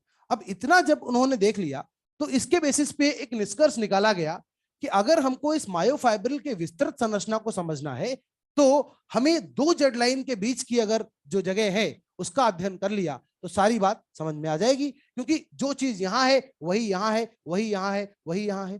पूरे सार्कोमियर के ऊपर जो संरचना है वो रिपीट होती हुई नजर आ रही है। इसका मतलब अगर दो जेड लाइन के बीच के भाग का अध्ययन कर लिया गया तो पूरी संरचना एकदम क्रिस्टल क्लियर हो जाएगी। ठीक है, तो इसीलिए उन्होंने क्या बोला कि दो जेड लाइन के बीच की जो दूरी होती है इसको एक नाम दे देते हैं, दो जेड लाइन के बीच की दूरी, इसको क्या नाम दिया गया, सार्कोमियर। क्या नाम दिया गया, सार्कोमियर। और ये भी साथ में देखा कि यही तो बार बार रिपीट हो रहा है, इसका मतलब इसको अपन क्या बोल सकते हैं, ये क्या है, यूनिट। ये क्या है, यूनिट, स्ट्रक्चरल यूनिट। क्या है, स्ट्रक्चरल यूनिट। तो ये यहाँ पे संरचनात्मक इकाई है, थोड़ी देर के बाद हम देखेंगे इसी को हम क्रियात्मक इकाई भी बोलेंगे, क्योंकि जो चीज यहाँ पे होगी वही सब जगह पे होगी, तो इसको हम संरचनात्मक और क्रियात्मक इकाई भी बोल सकते हैं। ठीक है, तो देखिए अब इसी को और डिटेल में समझते हैं, इसी स्ट्रक्चर को थोड़ा सा और डिटेल में यहाँ पे समझेंगे। दो सार्कोमियर्स का स्ट्रक्चर मैं आपके लिए ड्रॉ कर रहा हूं। ये संरचना पूरी मसल के अंदर सबसे इंपॉर्टेंट है, क्योंकि अगर ये संरचना आपको एक बार आ गई तो फिर आगे मसल कॉन्ट्रैक्शन समझने में आपको कोई दिक्कत नहीं होगी। ठीक है, तो इसलिए ध्यान से देखेंगे, फिर बाद में ड्रॉ करेंगे। ये हमारे पास दो जेड लाइंस हैं और इन जेड लाइंस के साथ साथ यहाँ पे हमने देखा कि हमारे पास ये इस तरीके की कुछ प्रोटीन्स हैं। अब देखिए, सबसे पहले तो ये हमारे पास है जेड लाइन। ठीक है, ये जेड लाइन है, ये एक प्रोटीन की बनी होती है जिसे कहते हैं अल्फा एक्टिनिन। क्या बोलेंगे? Alpha actinin. तो जेड लाइन जिस प्रोटीन की बनी है उसको क्या बोला हमने? Alpha actinin. ठीक है, तो ये अल्फा एक्टिनिन है, यहाँ पे भी जेड लाइन है, यहाँ पे भी जेड लाइन है। ठीक है, दो जेड लाइन के बीच की दूरी को हमने पहले ही क्या नाम दे रखा है? सार्कोमियर। तो ये हो गया क्या? सार्कोमियर। ठीक है, ऐसे ही इधर भी एक और क्या हो गया? सार्कोमियर। तो यहाँ फिलहाल हम दो सार्कोमियर लेके चल रहे हैं एक साथ, ताकि आपको चीजें और समझ में आए। तो ये दो सार्कोमियर हैं। ठीक है, अब देखिए इन सार्कोमियर्स की संरचना को और विस्तृत रूप से जब हमने देखा तो हमें यह मिला कि यहाँ पे कुछ पतले तंतु पाए जाते हैं और इन पतले तंतुओं को क्या नाम दिया गया? एक्टिन। क्या नाम दिया गया? एक्टिन। एक्टिन जो होते हैं ये थिन मायोफिलामेंट होते हैं, अर्थात ये क्या है? पतले तंतु। क्या है? पतले तंतु हैं, थिन मायोफिलामेंट होते हैं। ठीक है, अब हमने देखा ये भी एक्टिन है, ये भी एक्टिन है, ये सारे क्या है? एक्टिन है। ठीक है, फिर देखिए यहाँ पे अगर देखें तो इनके बीच में यहाँ पे हमको मोटे तंतु भी नजर आते हैं। ये क्या नजर आते हैं? मोटे तंतु नजर आते हैं। और ये जो मोटे तंतु हैं इन्हें क्या नाम दिया गया? मायोसिन। क्या नाम दिया गया? मायोसिन। तो ये हो गए मोटे तंतु, थिक फिलामेंट हो गए, और कुछ क्या हो गए? Thin filament. ठीक है, तो एक तो थिन फिलामेंट और एक क्या हो गया? Thick filament. ये हमने यहाँ पे देख लिया। अब देखिए यहाँ पे जब इस तरीके की संरचना देखी गई तो अब ये जाके समझ में आया कि आखिर यहाँ डार्क और यहाँ लाइट क्यों हो रहा था। देखिए कैसे समझ में आया।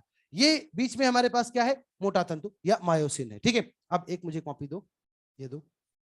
देखो, मान लो कि ये हमारे पास इतने सारे पेजेस हैं। ठीक है, अब मैंने एक टॉर्च ली और एक तरफ से टॉर्च को जलाया। ठीक है, अब अगर बीच में इतने पेजेस हैं तो बताओ कम लाइट आगे पास होगी या ज्यादा? कम लाइट पास होगी। अगर लाइट कम पास होगी तो वो भाग आपको कैसा दिखेगा? डार्क या लाइट? डार्क दिखेगा। क्यों? क्योंकि बीच में ऑब्स्टिकल क्या है? ज्यादा है, बीच में जो अवरोध है वो क्या है? ज्यादा है। तो इसलिए हम देखेंगे कम प्रकाश जो है वो आगे की ओर जाएगा और वो भाग आपको कैसा दिखेगा? डार्क दिखेगा, गहरे रंग का दिखेगा। लेकिन इसकी बजाय अब मैंने क्या किया? ये इतने से पेज ले लिए केवल। ठीक है, अब मैंने टॉर्च जलाई, अब बताओ क्या होगा? ज्यादा लाइट पास होगी, और अगर ज्यादा लाइट पास होगी तो क्या होगा? लाइट दिखेगा। बात समझ में आ गई? बस यही यहाँ पे हो रहा है और कुछ भी नहीं है।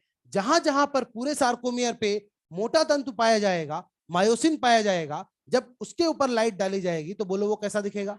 डार्क दिखेगा। और जहां मायोसिन नहीं है वो भाग कैसा दिखेगा? लाइट दिखेगा। बात समझ में आ गई ना? तो बस इतनी सी चीज है यहाँ पे, जहां पे आपको मायोसिन दिखेगा वो तो क्या हो जाएगा? डार्क, और जहां मायोसिन नहीं दिखेगा वो क्या हो जाएगा? लाइट। तो मान लो ये हमारे पास मायोसिन है, ये हमने यहाँ पे देख लिया, ये है मायोसिन। तो ये जो बीच वाला हिस्सा है ये आपको कैसा नजर आएगा? डार्क। जितनी लंबाई मायोसिन की उतना बड़ा क्या दिखेगा? Dark band. क्या दिखेगा? Dark band. सीधी सी बात ऐसा कर सकते हैं, जितनी लंबाई मायोसिन की उतना बड़ा क्या हो जाएगा? Dark band. वैसे ही इधर भी देखिए, ये यहां से यहां तक का हिस्सा क्या हो जाएगा? डार्क बैंड हो जाएगा। ठीक है, अब देखिए जहां पे मायोसिन नहीं है, लाइक दो डार्क बैंड के बीच में अगर हम देखें तो यहाँ पे ये भाग ऐसा है जहां पे आपको कहीं मायोसिन नहीं नजर आ रहा। ऊपर से नीचे तक देखिए, क्या कोई मायोसिन नजर आ रहा है? नहीं। इसका मतलब ये भाग जो है वो कैसा हो जाएगा? Light band. कैसा हो जाएगा? Light band. बात समझ में आ गई?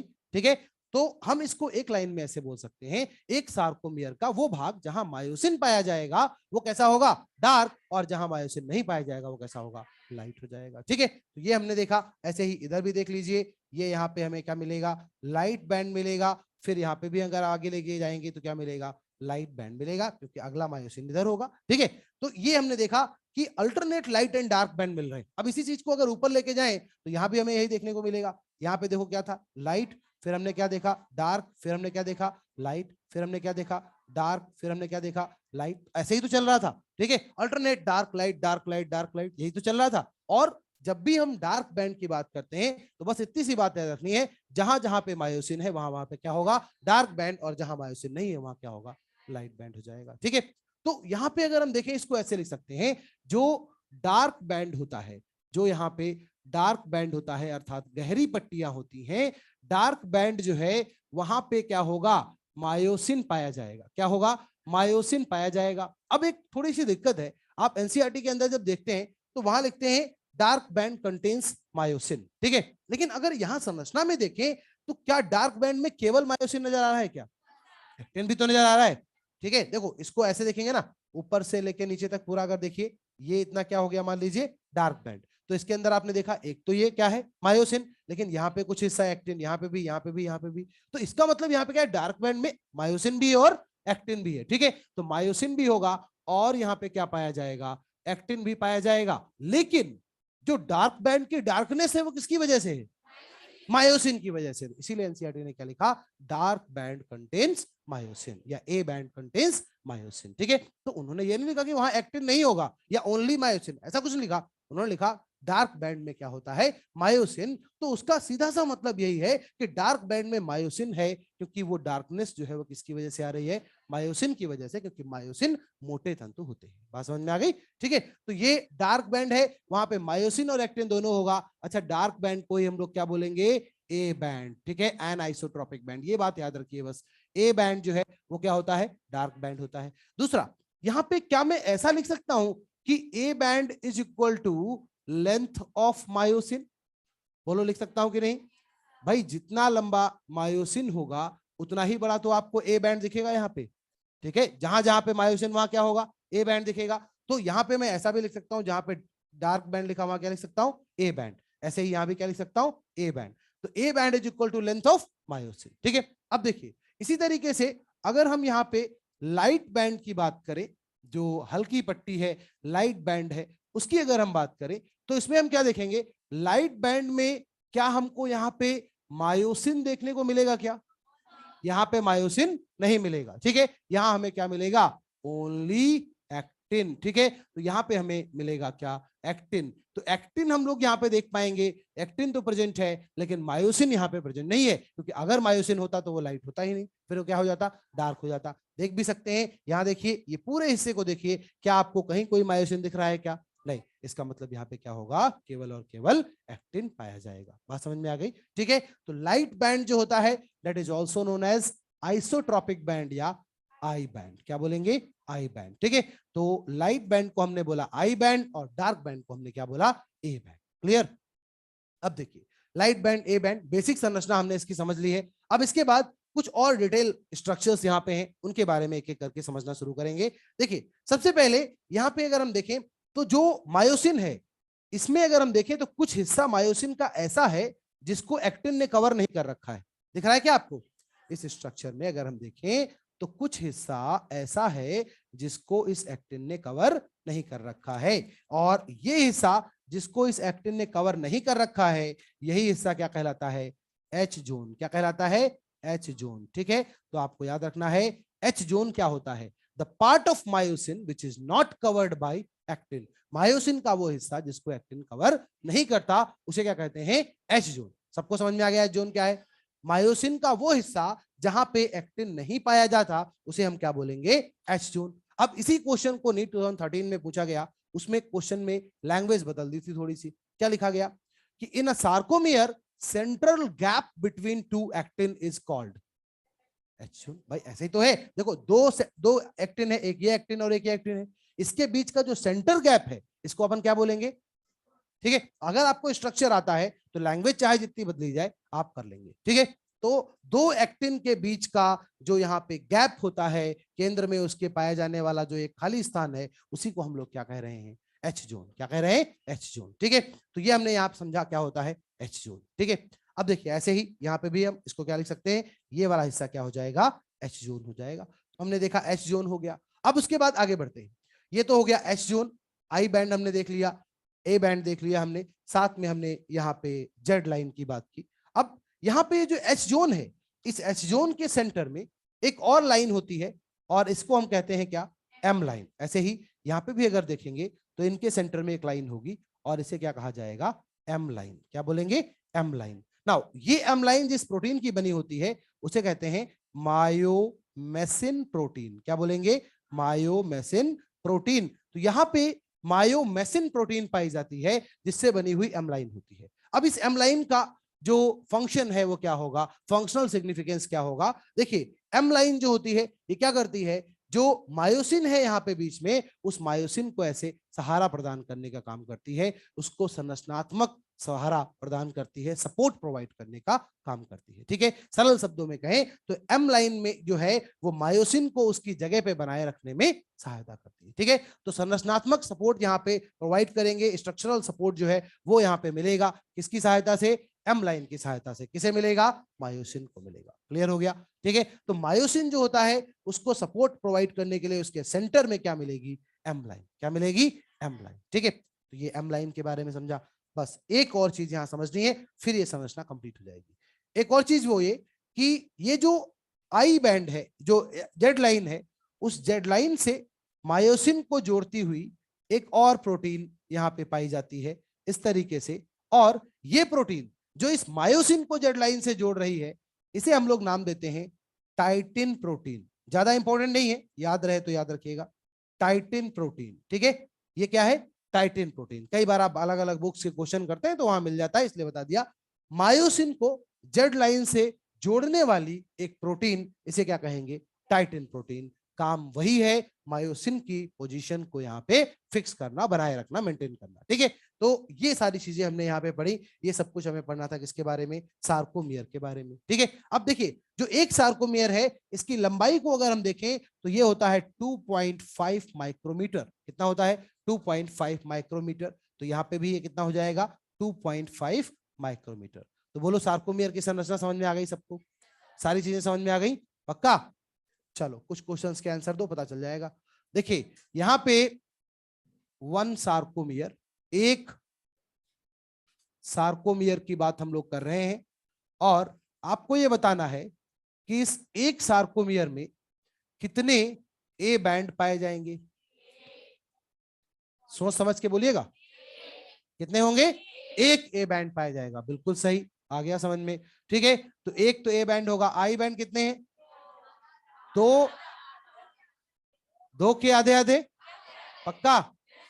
आधे आधे को जोड़ के एक नहीं बोलेंगे, आता नहीं क्या जोड़ना, आता है ना, लेकिन जोड़ेंगे नहीं। ठीक है, जोड़ेंगे तो गलत हो जाएगा। ठीक है, तो हमेशा क्या लिखेंगे, टू हाफ। क्या लिखेंगे, टू हाफ। ठीक है, दो आधे आधे आई बैंड पाए जाते हैं। और ये बहुत इंपॉर्टेंट क्वेश्चन है, आप लोगों ने देखा भी होगा, कई बार आपको ये क्वेश्चन मिलता है। ठीक है, तो एक सार्कोमियर के अंदर कितने ए बैंड होंगे, एक ए बैंड होगा और दो आधे आई बैंड होंगे। जिनको नहीं समझ में आया देख लो वापस, ये एक सार्कोमियर है, ये एक जेड लाइन है, ये एक जेड लाइन है, ये एक जेड लाइन है।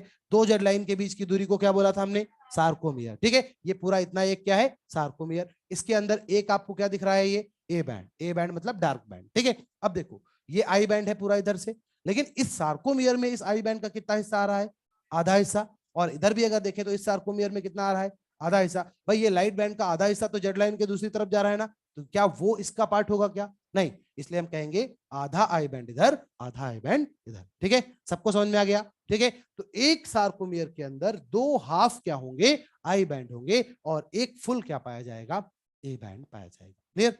तो एक तो ये यहां से पूछा जाता है आपको। अब देखिए कुछ और ओरल क्वेश्चंस में पूछता हूं, आप मुझे बताइए जो आई बैंड है उसको कौन सी लाइन बाइसेक्ट करती है, डिवाइड करती है, कौन कर रहा है, जेड लाइन। कौन कर रहा है, जेड लाइन। ठीक है, ए बैंड को कौन बाइसेक्ट कर रहा है, एम लाइन। कौन कर रहा है, एम लाइन। तो ये सारी चीजें हमें यहाँ पे पढ़नी थी। एक चलो ये और क्वेश्चन का आंसर दे दो, जो एच जोन है वहां पे एक्टिन पाया जाएगा या नहीं, नहीं पाया जाएगा, केवल और केवल क्या पाया जाएगा, मायोसिन। तो बस इससे ज्यादा कुछ नहीं पूछा जाएगा आपसे। ठीक है, तो ये हमने यहाँ पे सार्कोमियर की संरचना को बहुत डिटेल में किया है। आप लोग इसको अच्छी तरीके से समझिए। अगर किसी को इस सार्कोमियर की संरचना में जरा भी डाउट है तो प्लीज पूछ लीजिएगा, अदरवाइज आगे आपको समझ में नहीं आएगा। ठीक है, सार्कोमियर का स्ट्रक्चर जब तक क्लियर नहीं है, मसल कॉन्ट्रैक्शन आप रटते फिरेंगे फिर, क्योंकि ये आपको समझ में आएगा तभी आगे क्लियर होगा। एक बात देख लीजिए अच्छे से, अगर कोई डाउट है तो पूछ लीजिए।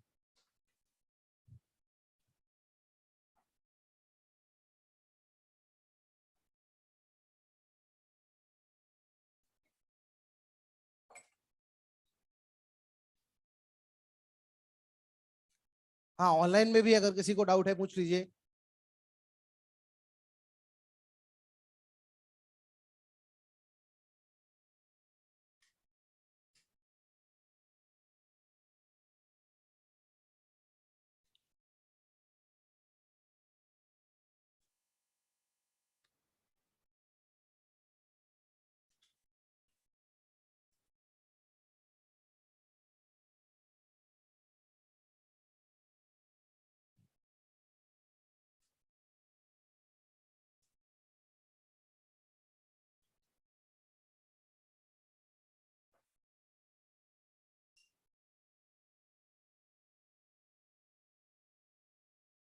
यहाँ पे जो ए बैंड और आई बैंड है इनकी लेंथ भी हम लिख सकते हैं।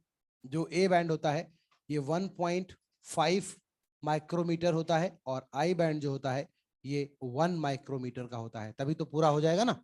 ठीक है, एक सार्कोमियर में हम देखेंगे आधे आधे दो हैं, मतलब एक क्या हो गया आई बैंड और एक क्या हो गया ए बैंड, तो टोटल दोनों को जोड़ देंगे कितनी लेंथ हो जाएगी 1.2.5। ठीक है,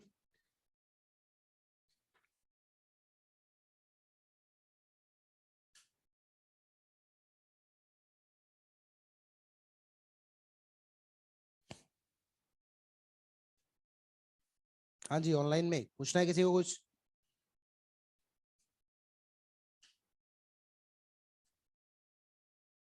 ठीक है,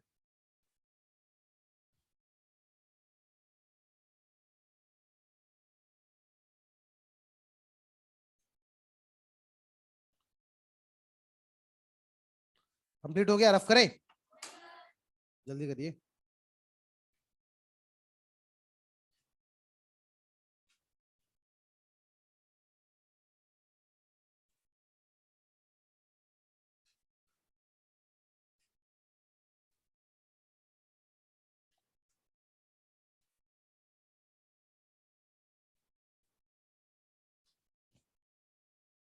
यहाँ पे जो जेड लाइन मैंने लिखा है, कई जगह पे इसको जेड डिस्क भी लिखा जाता है। ठीक है, अब इसको समझिए कैसे। जेड लाइन और जेड डिस्क दोनों एक ही हैं। क्यों है? क्योंकि देखो ये जो डायग्राम है ये मैं 2D में आपको दिखा रहा हूं। ठीक है, रियलिटी में क्या होता है कि एक जो हमारे पास ये मायोफाइब्रिल है, ऐसे बहुत सारे मायोफाइब्रिल होंगे एक साथ। ठीक है, मान लो ये बहुत सारे मायोफाइब्रिल हैं। अब इन मायोफाइब्रिल्स पे यहाँ पे एक लाइन पाई जाएगी, उसको अपन क्या बोलेंगे, जेड लाइन। तो अगर मैं इसको ऐसे देखूं तो ये जेड लाइन कुछ इस तरीके से पाई जाएगी पूरे भर में, तो वो डिस्क की फॉर्म में होगी कि नहीं होगी? समझ रहे, जैसे वो सीडी वाली डिस्क होती थी ना, एक बीच में लगा दिया, एक बीच में लगा दिया, एक बीच में लगा दिया, पार्टीशन बना दिया, तो उसको अगर आप निकालेंगे तो कैसा दिखेगा, डिस्क के जैसा। ठीक है, तो इसीलिए याद रखिए जेड लाइन को ही क्या कहा जाता है, जेड डिस्क कहा जाता है।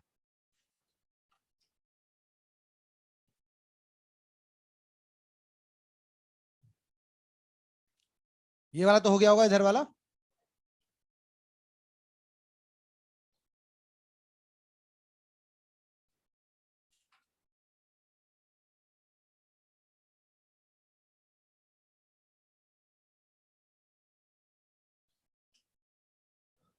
सो सार्कोमियर तक हम लोगों ने यहाँ पे कंप्लीट कर लिया।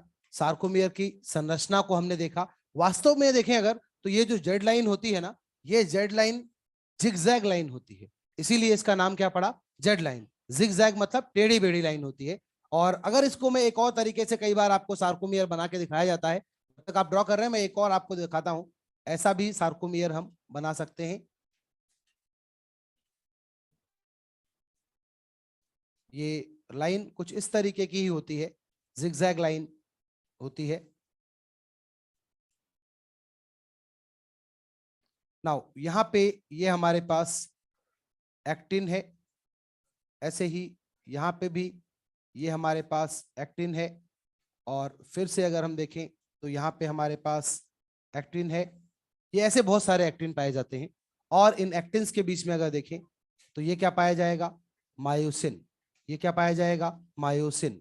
तो इस तरीके से क्या हो जाएगा, मायोसिन हो जाएगा। ठीक है, इस डायग्राम को भी समझिएगा। अब यहाँ पे अगर देखें तो ए बैंड को ड्रॉ करते हैं, चलिए। ए बैंड या डार्क बैंड जिसको हमने बोला था, तो ये पूरा हिस्सा ए बैंड हो जाएगा। ये कंप्लीट पार्ट यहां से यहां तक ये क्या हो जाएगा, A band. This is what, A band. तो ये हिस्सा यहां से यहां तक हमने देखा, इसको हम लोगों ने क्या बोला, ए बैंड। ये क्या हो गया, ए बैंड। बात समझ रहे हैं? ठीक है, इस तरीके से। अभी मैंने उसको एक सिंपल डायग्राम बनाया था, थोड़ा और कॉम्प्लेक्स कर रहा हूं, ऐसे बहुत कॉम्प्लेक्स कर सकते हैं इसको। ठीक है, तो इस बार मैंने इसको थोड़ा और कॉम्प्लेक्स किया, तो हमने देखा ये जो जेड लाइन है ये कैसी थी, जिगजैग। ये कैसी थी, जिगजैग। ठीक है, तो अगर कहीं आपको क्वेश्चन में इस तरीके का डायग्राम मिल जाए तो घबराना नहीं है, वही चीज है। ये जेड लाइन है, ये थिन फिलामेंट है, और ये क्या है, थिक फिलामेंट है। ठीक है, मैंने अभी आपको एक दिखाया था, बहुत सारे ऐसे मायोफाइब्रिल्स हो सकते हैं। ठीक है, तो बहुत सारे मायोफाइब्रिल्स इस तरीके से हो जाएंगे। तो ये हमने देखा यहाँ पे पाया जाएगा। अब इसके अंदर अगर आप देखें तो आई बैंड क्या हो जाएगा, ये हमारे पास क्या हो जाएगा, आई बैंड। ऐसे ही इधर अगर देखेंगे तो ये क्या हो जाएगा, आई बैंड। क्लियर है?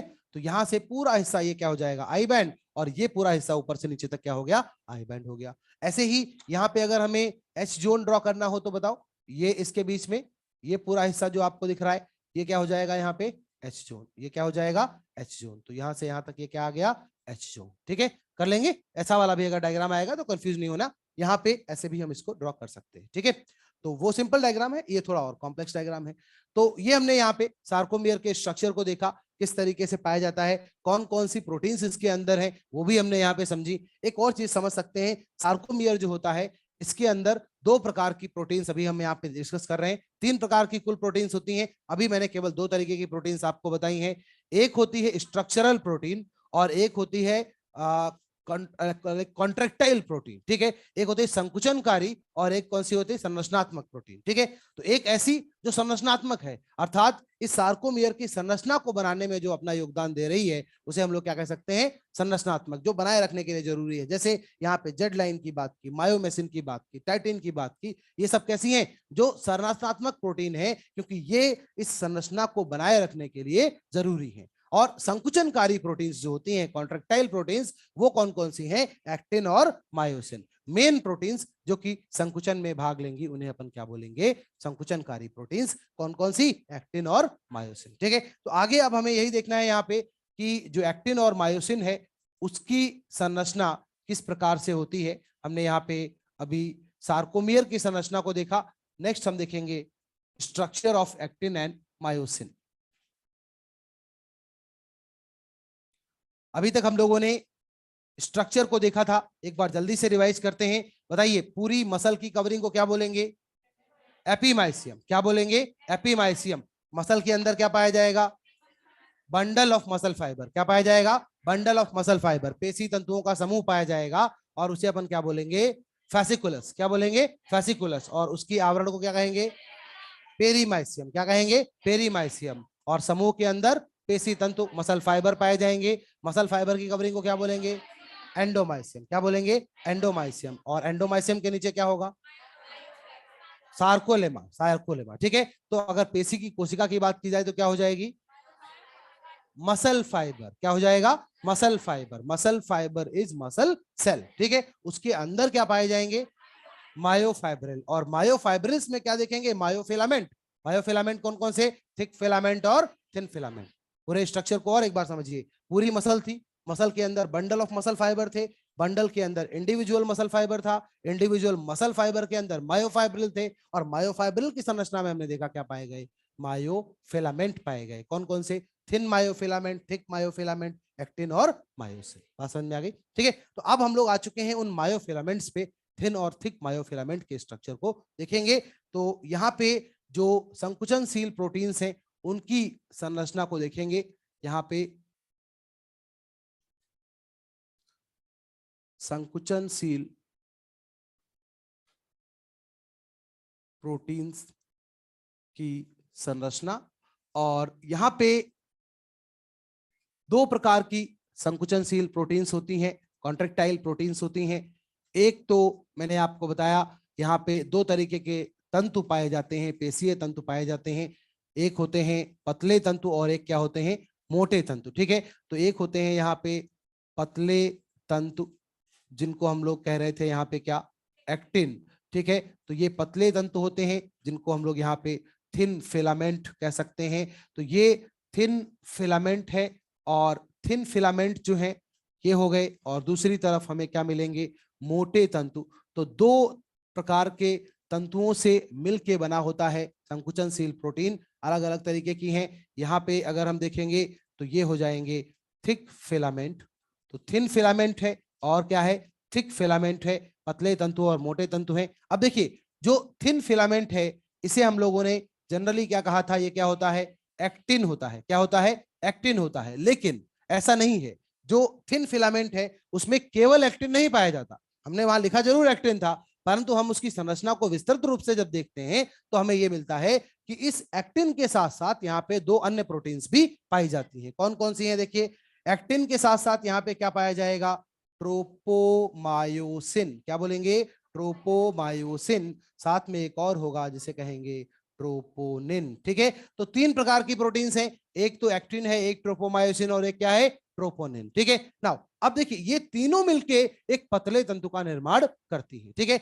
इसी प्रकार यहां पे अगर हम देखें तो हम यहाँ पे मोटे तंतुओं की बात कर सकते हैं। जो मोटे तंतु होते हैं उनके अंदर क्या होता है, उसको क्या बोलेंगे अपन, मायोसिन। क्या बोलेंगे, मायोसिन। ठीक है, और मायोसिन के अंदर भी उनके एकलक और बहुलक की संरचना होगी। तो पहले हम लोग अभी बात करेंगे किसके बारे में, पतले तंतुओं के बारे में। पतले तंतुओं में मैंने आपको बताया 3 तरीके की प्रोटीन्स होती हैं। ये 3 प्रोटीन्स मिलके क्या बनाएंगी, पतले तंतु का निर्माण करेंगी। एक एक करके इनके बारे में समझेंगे। सबसे पहले एक्टिन की बात कर लेते हैं। देखिए, जो एक्टिन होता है यहाँ पे ये 2 प्रकार का होता है।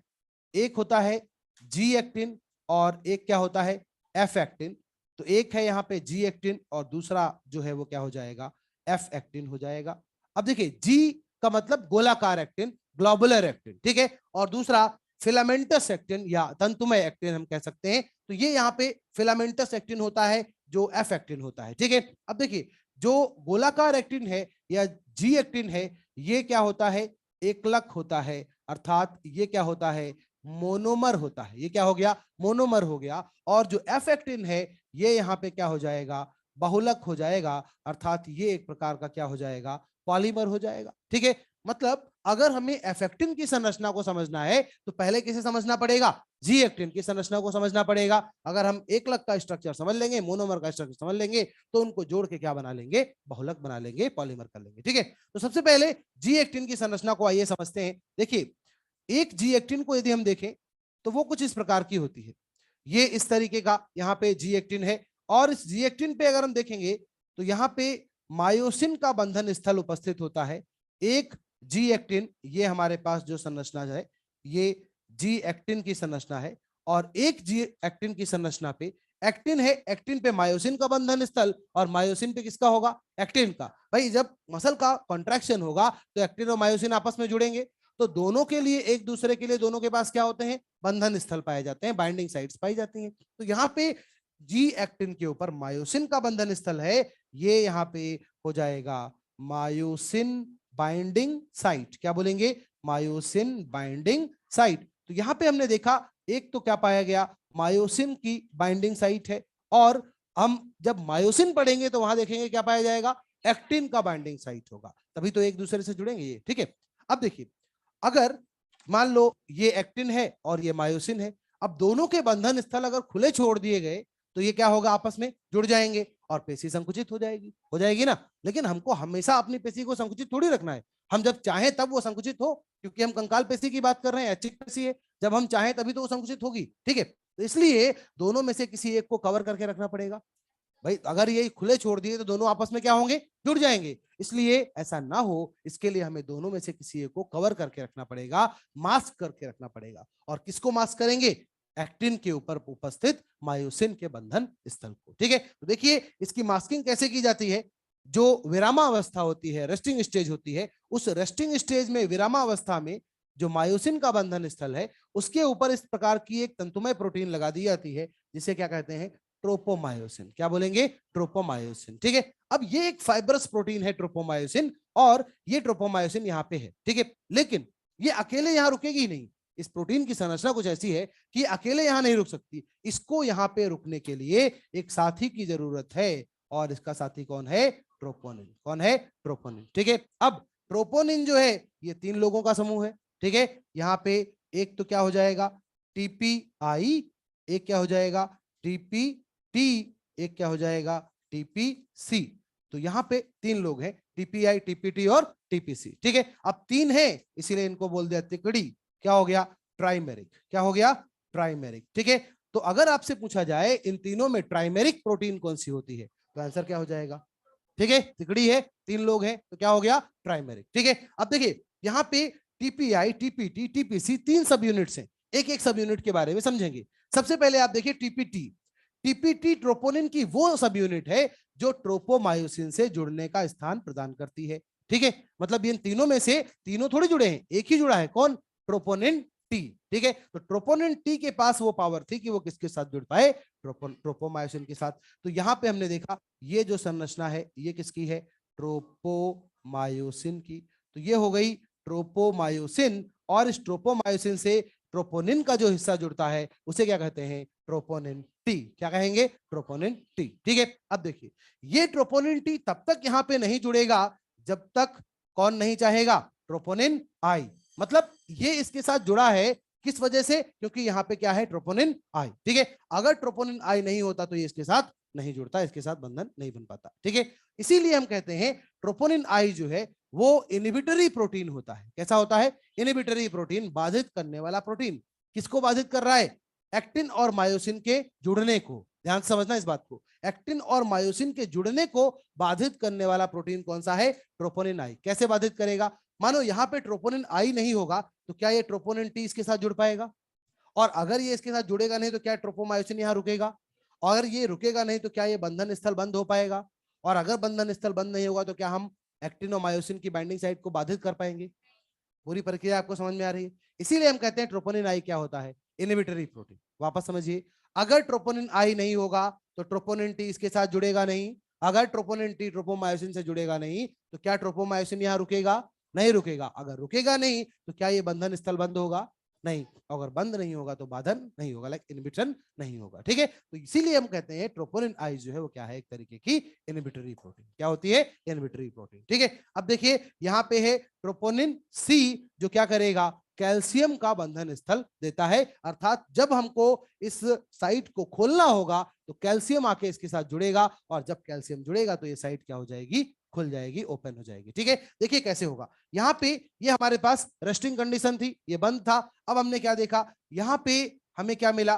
कैल्शियम। क्या मिला? कैल्शियम।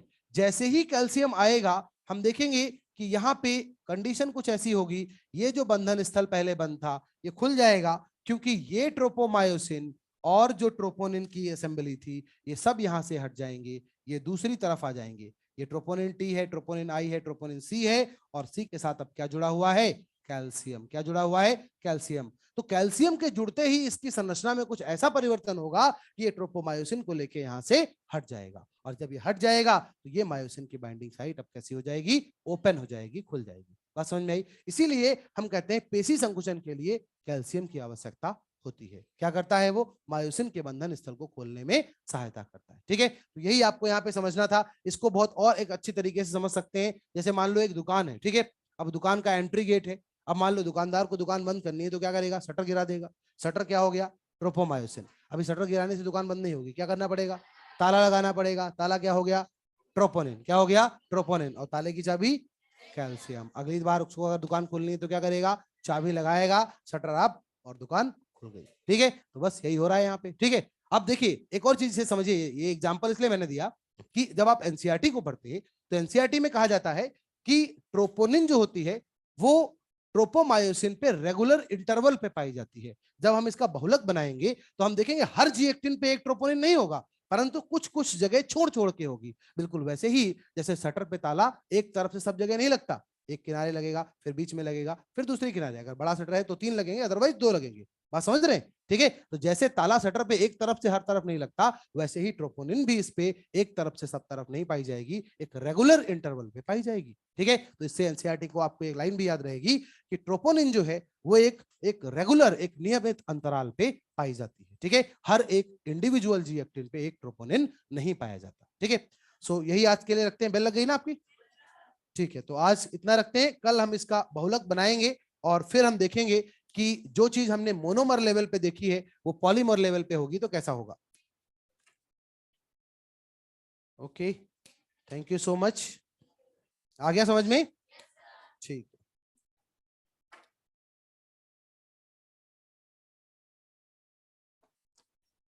एक एक्टिन कितने मायोसिन से घिरा होता है? इसका आंसर मैं कल दूंगा पूजा जी आपको। ठीक है, कल बच्चों याद दिला देना एक बार। ठीक है, ये मैं पूरा कॉन्सेप्ट आपको करा दूंगा। एक एक्टिन कितने मायोसिन से घिरा होता है। ओके, और कुछ पूछना है ऑनलाइन में? नहीं? Okay, thank you so much.